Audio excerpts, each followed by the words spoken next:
Hello everyone and welcome to the latest Lunchtime Bites webinar from the ICB Advanced Productivity SkillNet.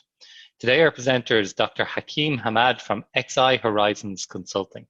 Hakeem is an internationally recognized thought leader and expert in developing and implementing operational excellence programs. He is the founder of XI Horizons Consulting based in Limerick in Ireland since 2010.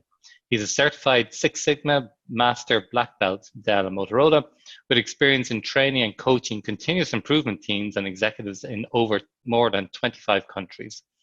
He has more than 23 years of extensive global experience of leading lean transformation and strategic Six Sigma deployments in manufacturing, IT, quality, services, supply chain, engineering, and sales. Today's topic area is building Kaizen momentum, where to start and how to succeed. Over the course of 30 minutes, Hakeem will talk through a simple model that shows the key elements for creating an environment where people can have complete faith in Kaizen as a true methodology for solving problems, making the job easier, as well as helping them achieve their daily commitment and above all, feel a sense of achievement. The ground rules for today, Hakeem will present for approximately 20 minutes, finishing up with a 10-minute Q&A. Everyone is muted, but we really do encourage you to submit questions via the chat function, which we'll call out at the end of the presentation. This session is being recorded. And without further delay, I'll hand you over to the trusted hands of Hakeem Hammad. Thank you, Owen. Thank you. Hello, everybody. I'm pleased to be with ICB talking about the building the Kaizen Momentum webinar. Today, the topics I'm going to cover are what is Kaizen and what's the Kaizen thinking process, and what are the typical misconceptions about Kaizen, and what's the difference between focus improvement versus what I call it relaxed improvement, because Kaizen is basically about focused improvement, and the 10 principles for Kaizen that people need to be aware of and keep them in mind and stick to them. Also, I will share a simple model of building a Kaizen momentum. And finally, I will share some of the remarks I expect for a true Kaizen culture. So the original definition of Kaizen, many of you have seen before properly. It's Kai and Zen. Kaizen is a Chinese word. Kai is a change. Zen is good for the better or change for the better. Together, it's a gradual or continual improvement. What Toyota define Kaizen is in a very interesting way. They say being constantly, which is Kai, oriented to improve, Zen, learning to make progress, taking into consideration the past mistakes. So you always learn from your past mistakes in order to move to the future. This is the philosophy that allows Toyota to grow race after race without stopping, even if victorious. If you have the same spirit, follow us, together we will go far away. This is how Toyota believe in Kaizen, and this is really that, if you have been, studying and learning about Mr. Taishi Ono from Toyota, if there is no standard, there is no Kaizen. So Kaizen is everything in Toyota. There are key elements for Kaizen process thinking. The first is a self-discipline. So really people need to take the ownership. People need to take the initiative. People need to participate. Also, it's time focus. We have a limited time and we need to challenge everything and the cycle time for every process. We need to ensure that people have the right skills to perform the Kaizen. Also, we need the participation of everybody, not only the shop floor managers and so on. And we need to ensure that the morale of the people is very high so that the Kaizen is successful. And the last but not least is the communication. Why Kaizen and how to do Kaizen. But the most important is why Kaizen is important for any organization. The Kaizen typical misconceptions. The first misconception is Kaizen is only for the shop floor. Actually, it's not only for the shop floor. You can apply Kaizen everywhere, in the office, everywhere there is a process, everywhere there is a work, you can do Kaizen, you can improve. Kaizen is only a sort of implemented suggestion scheme. In fact, suggestion is important to implement, but sometimes there are a lot of problems we need to fix before we can ask people about improvement or suggestion. And sometimes when you ask someone, do you have a suggestion for improvement? He will tell you, first fix my problems before you ask me for my suggestion. Any implementing improvement is Kaizen. You know, sometimes there are 3 or 4 processes. They depend on each other, and then you improve one in the middle, but you create bottleneck for the other processes. So any improvement is not Kaizen. You need to look at the system, and you need to make sure that that improvement does not create bottleneck somewhere else. Kaizen is a small improvement only. Again, this is a misconception. Kaizen is not small improvement. Kaizen is about small changes that create big improvement. Kaizen is the responsibility of the OPEX team. So we need Kaizen, we need OPEX team, or we need Kaizen specialist, or we need someone to come and facilitate that. Kaizen is only for manufacturing, or Kaizen has to be 5 days. We need Kaizen, then we need to block 5 days. No, you can do Kaizen in a half a day. You can do Kaizen in 1 day. You can do Kaizen in 2 days, 3 days, 4 days, maybe 2 weeks. It depends on what is your scope. So Kaizen, as I said, it's not about small improvement. It's about small changes that can lead to a significant, large improvement. And you can see the guy is wondering how he's making a big improvement and he's doing Kaizen. Is Kaizen small changes? No, Kaizen is small changes that make a big improvement. Also, Kaizen is a focused improvement. When you start Kaizen event, you have people from different areas participating for a focused improvement. You have 4 or 5 people or 6 people, and then 6 multiplied by 8 hours a day for everyone, that's 48 hours. You know, of the people, you need to ensure that you take the most out of those people within those 1 day or 2 days. It depends on what's the Kaizen length. So in the normal improvement, you know, you can consider improvement like sunlight. There is a lot of energy, but it's spread, and so it's wasted. And the improvement is small. And with that small improvement, there's a slow progress. And sometimes that slow progress is not noticeable by people. And sometimes the problem disappears before we complete all the improvement we wanted to implement. Where in focus improvement, we concentrate the effort of the people. So we enable significant achievement and small time and rapid progress. What are the 10 Kaizen amendment or principles?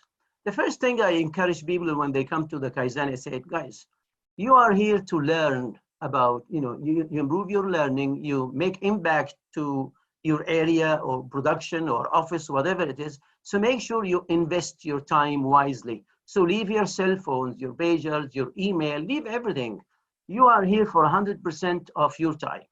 And this is, you know, how you respect, you know, your people and yourself, and you respect everybody around you in order to deliver the results you need to achieve. Through traditional concept of manufacturing methods, you know, we need to fix the problem. I don't care how you fix it, just get it done. You know, we need to move away from that as an example. Number 3, think how the new method will work, not why it will not. You know, maybe people will say, we tried this before, it's not going to work. No. Before is different. Today, we are going to have a different way. We are going to have a different knowledge, a different experience. So we need to try. Don't accept excuses. You know, we are different. We have it in a different way. You know, it will not work, as I said before. No, all excuses are not accepted. I think sometimes it's good to have 5 or 6 rules and rule of engagement and post them inside the room so people understand, you know. You can't say we have done this before, or we are different, or that will not work, or I have done it before, something like that. Number 5, don't seek perfection. You know, sometimes 30% or even 50% implementation rate is better, especially if you do it within the Kaizen. Correct mistake as you found them. As you found something is not working, try to correct it as soon as possible. Think creativity before capital. This is the soul of Kaizen. It's not about spending more money. It's about get the creativity of the people to find simple solutions. And if you need to spend some money, you need to simulate it first. Ask why 5 times, maybe 10 times, maybe 20 times. Ask until you come to the real cause of the problem. And remember, there is no dumb questions. The only dumb questions is the question you don't ask. People leave their titles at the door. So the Kaizen, many people will participate in a Kaizen. You could have manager, you could have operator on the shop floor, you could have director. I've been in a Kaizen where directors are engaged. So, and the message is everybody title is left outside the door. We all have the same weight. We all have the same voice in the Kaizen. And last but not least, improvement has no limits. This is very critical. So in order to summarize exactly what I said and put it into perspective, I am going to suggest a simple model that I have used in order to drive Kaizen everywhere I go. And the goal is, remember, you have a team that you assemble. And that team, you need to make sure that they are focused 100% during that Kaizen workshop. And they have one goal, which is really to succeed. And this is exactly what you want to achieve. Now, the first step is really you need to involve. You need to involve the people. And remember, there are three types of people. Those who work and make things happen, those who really watch things to happen, and number three, those who wonder what has happened. So you need to filter the people that are going to participate in the first Kaizen event. And you need to start by going to the Gemba and ask what problems we have. Ask the people about the problems and ask them, what is the one problem you'd like to be fixed soon and why? So from that, you started to gather an idea about what is the Kaizen should be.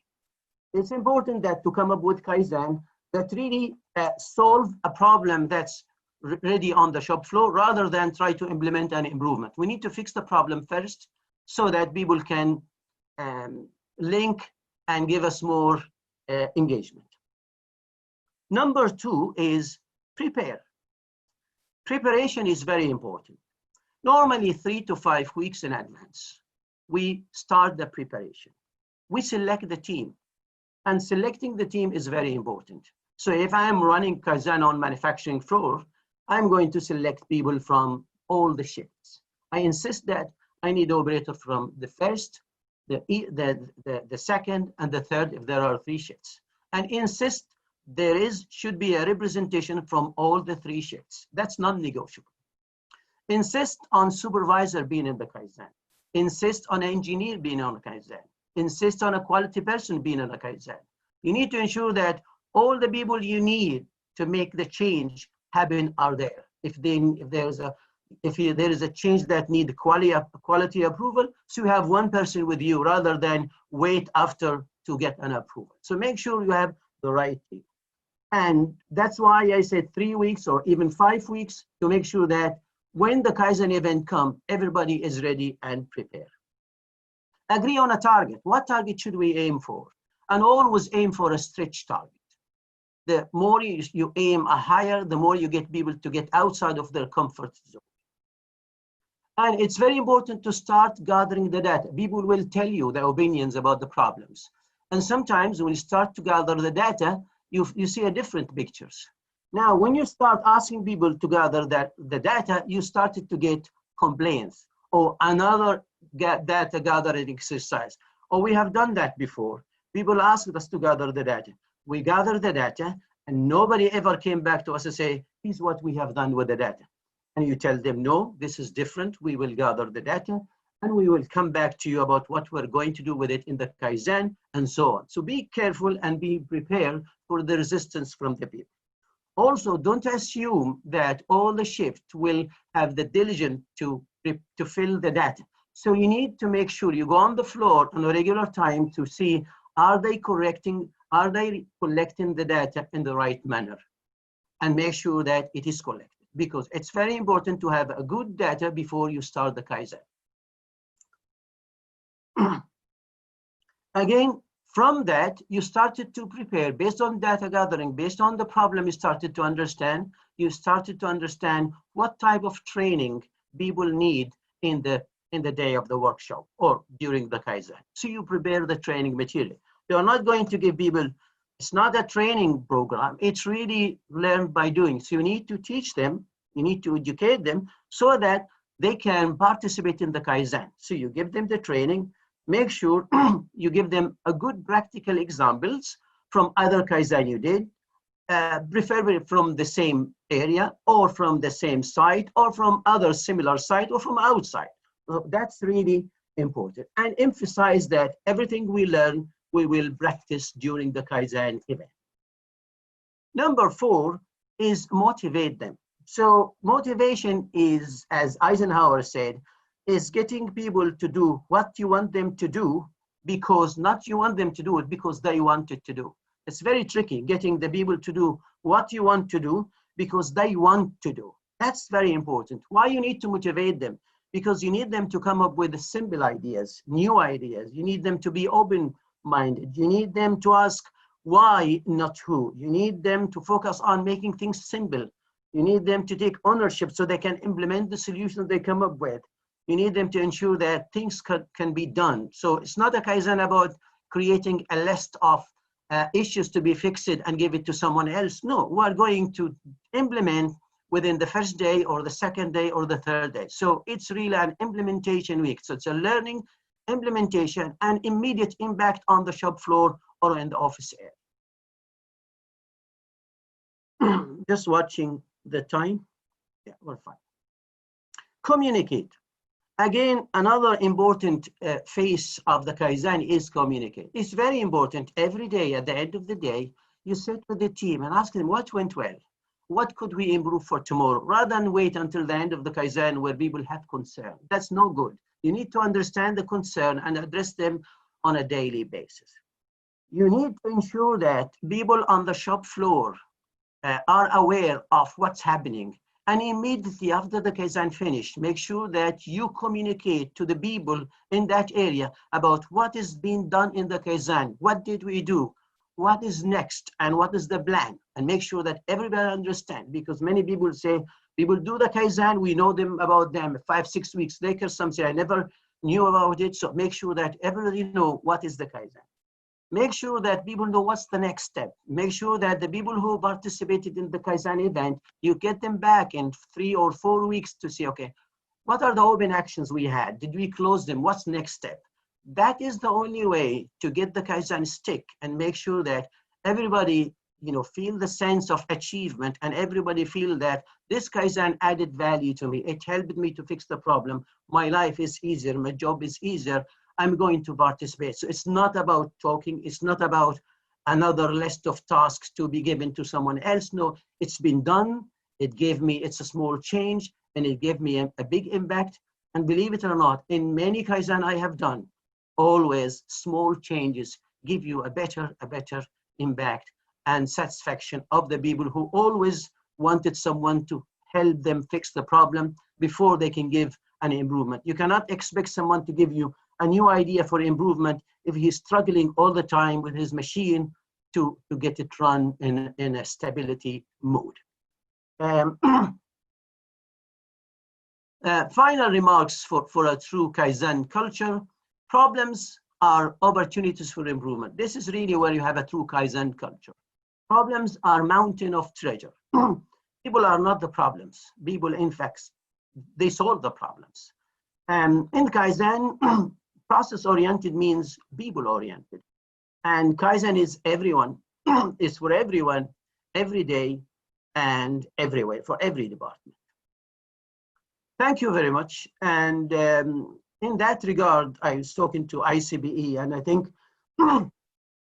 that the person who runs this Kaizen normally should be like a Kaizen facilitator or a Kaizen mentor.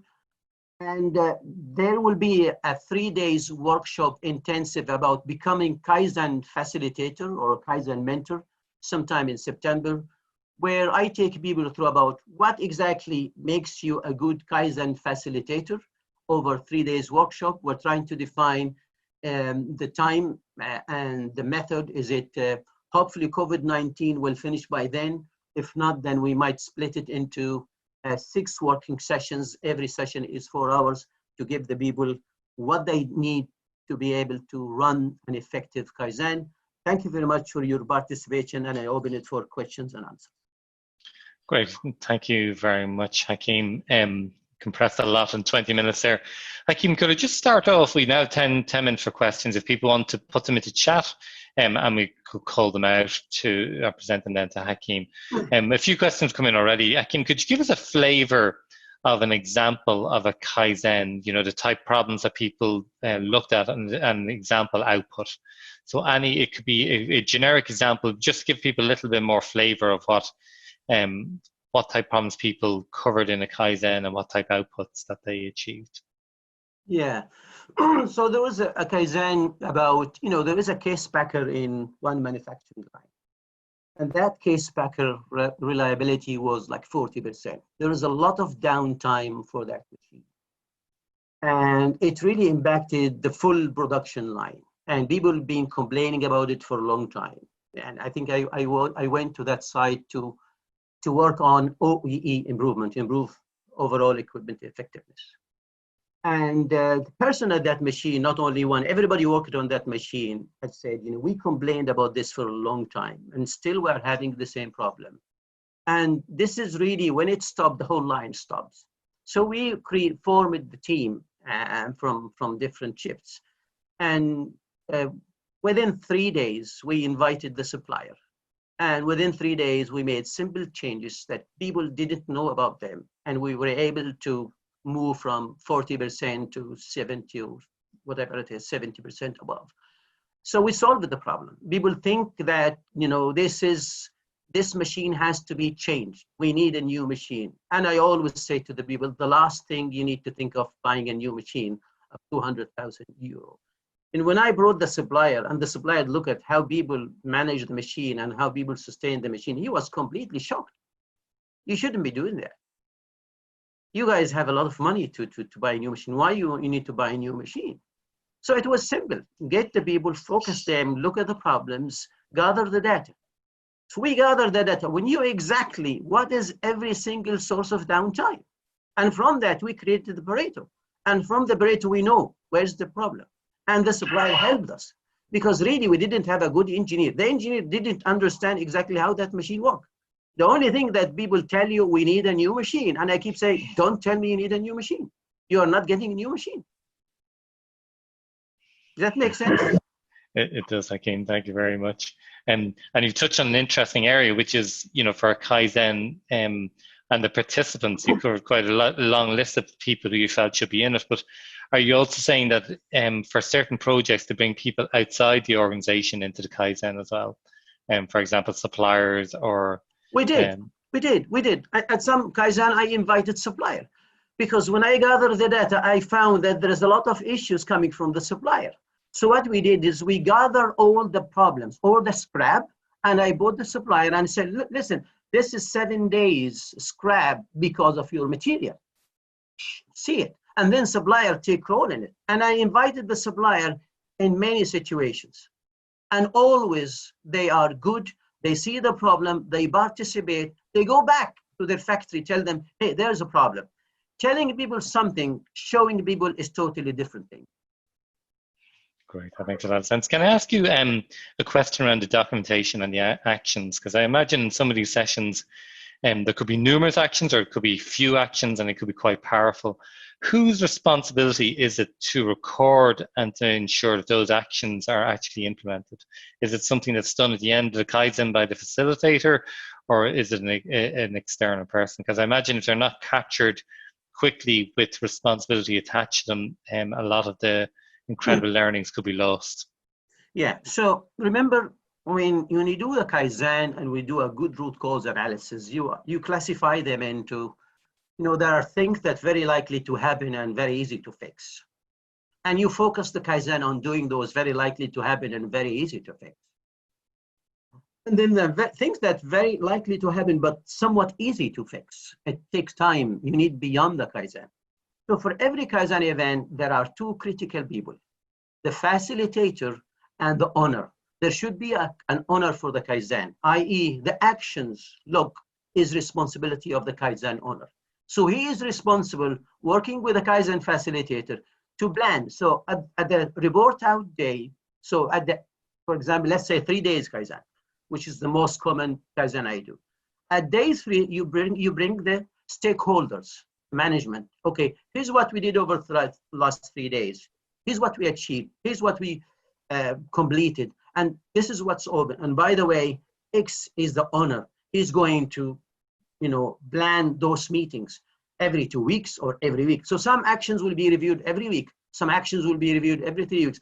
But I bring the full team after 3 or 4 weeks again, the full team who participated in the event, and show them, here's the open action, here's what's been done, and so on. So I don't really just let the people go after the Kaizen event, it's done. Because normally you don't finish everything in 3 days or 5 days. You finish the critical, the very likely to happen, and the very easy to fix. And those that need some time, you follow up. So the Kaizen owner, normally he is from the work area. Normally he is from the work area. The facilitator can be from the work area or can be from somewhere else. You could be a consultant. Like my case, as a consultant, I became the facilitator. So it's very important to have a Kaizen owner who really track those actions and don't give up until all actions completed. And make sure when you complete all the actions, you bring the Kaizen team with management, you celebrate the success. Thank you very much, Hakeem. We have a question related to the new strange, as we're calling it, instead of the new normal. How can companies manage Kaizen post-COVID? Can they be done online while we are still adhering to social distancing? So I suppose the question is, can it be done as impactfully online as it would be in face-to-face? It can, always these unexpected circumstances, you need to come up with idea or how to do it. So yeah, if you need to do a Kaizen online, it can be done.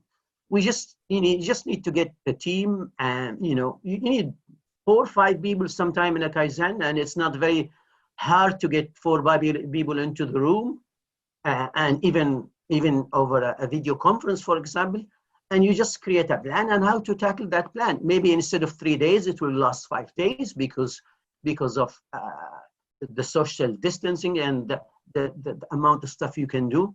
Just the time, I see this, the time as a factor is going to be extended a little bit, but yes, you can do it. Remember, if this situation goes for 1 or 2 years, what will happen? We stop improvement? We're not going to stop improvement.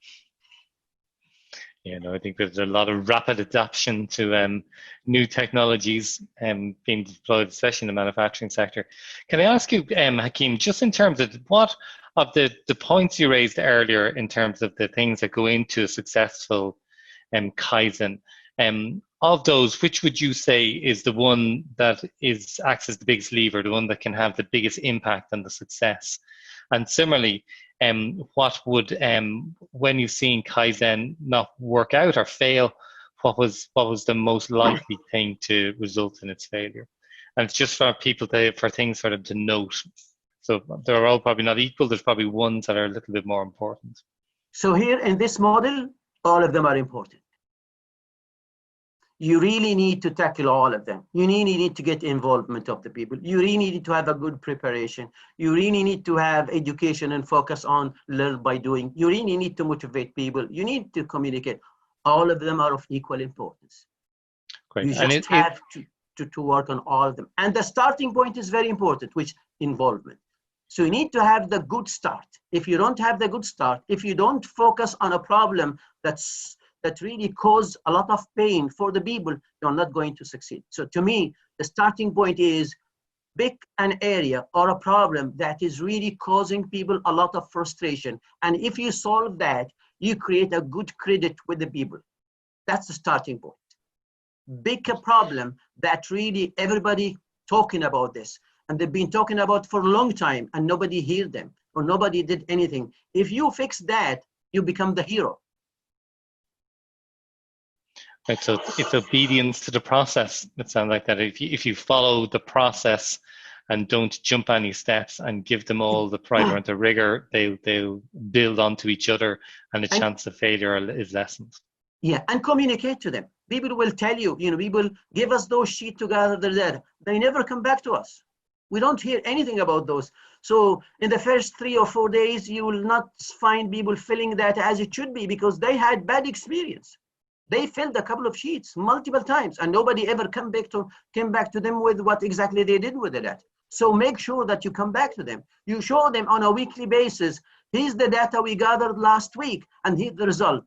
So every week we created a special area for showing them the data we gathered for 3 or 4 weeks before the Kaizen and after the Kaizen. Great. Can I just ask you a question around that? Because it came up on one of the last webinar as well, which was around the visual management side of things. And yes, you can communicate in lots of ways from email all the way through, but have you seen examples where successful Kaizen, the output from it has managed to be portrayed in a highly visual way so that people can see what can be achieved in order to build support for the future? Yes. You create a Kaizen board for visual management. What did we achieve? And then you present everything on that board on the line so people can see it. So really, it's a board we created, and we published everything on that board. So people come, and at the start of the shift lead or the shift supervisor take people to that board and show them what's happened. So he ensured not only people went to it, but he took the people. In fact, they take the shift handover meeting at that board. So we placed the communication board at the shift handover area. So people talk about, here's the Kaizen or whatever it is, here's what's been done, and here's what to do, and the results, and so on. So you have to communicate to the people.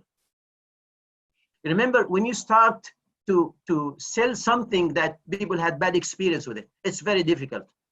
But one thing you need to be sure is, if you are confident in yourself, and if you are using the right approach, you will succeed.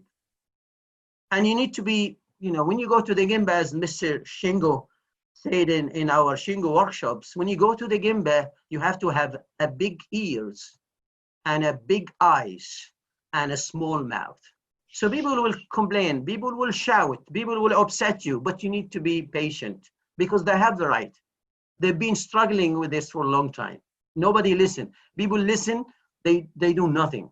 So when you come, okay, here's another Kaizen, here's another workshop, here's another whatever it is. So you need to be patient to change that status quo. Great, and it sounds like commitment to the process and going all the way through rather than finishing before you get to the communication kind of part is key. I have time for one last question. You've spoken quite a lot about Kaizen in the manufacturing sector, and you did allude at the beginning to its a possible use in the professional services sector. And the question is, have you seen it done? And then Yes. whether the process, is the process remain the same, or is there any adaptations that are needed for it to be delivered in a services environment? Yeah. So I'll give you an example rather than it can be or it cannot be. I'll give you an example. So there was a process done in one country, and then 100% inspection. And then with 100% inspection, there was a rework rate of 28%. And that process came to another country, and another 100% inspection. And then another 23 or 24% rework. So you have 200% inspection, and you still have 24, 23% rejection or rework. So we did the Kaizen, and it was very simple solution. So people didn't believe that we were able to bring the scrap or rework rate from 28, 29 to 23 to less than 1%. And then we went to 0%. So basically, in that country, the criteria for defining what is good, what's bad, was not exactly as it should be. The inspection sheet was designed by a new manager who came in, and he designed the sheet and he gave it to the people. So people were inspecting for not the right things. When we came back to the other country, I don't want to mention the names for reasons, and the guys were having a different sheet. So it's not the same sheet that the first country is inspecting, so you have a different sheet. And when you speak to the operator about it, why we are having this issue, and the operator say, you know what, this sheet is not really looking for what we should look for. And, you know, do you think that's the ideal sheet? No. Can you create a better sheet? Of course I can. But can you give me the opportunity? Of course we can give you. So we got the people from the two countries sit together and design a sheet, exactly what to expect. And within, after we implemented the sheet, we went from 29, 23 to less than 1%. And then we told the people in the first country, hey, there will be no inspection in the second country after you. It will go immediately to the customer. So we tracked this process for 3 weeks. So for 3 weeks, me and the managing director, we agreed that we're not going to inspect. We tell them we're not going to inspect, but we were inspecting. But for 3 weeks, we had zero scrap. So people know that it's going to the customer. And now we know exactly what we should inspect. And after that, we remove the second inspection and the quality is nearly zero. So it can be done. Listen, as long as you have a process, you can improve the process. It doesn't matter if you are in a hospital or if you are in a factory or if you are in a hotel, everywhere. I can give you examples from hotel, examples from hospital. If you give me the time, I can give you lots of examples. Thank you very much, Hakeem, for those excellent insights. I don't want to stand between people and lunch any longer, and we've run out of time for questions. The videos and the slide from today will be available on the ICB website. And I'd just like to thank Hakeem Hammad from XI Consulting for those excellent insights today, and for everyone who attended, and look forward to seeing you at the next ICB Lunchtime Bites.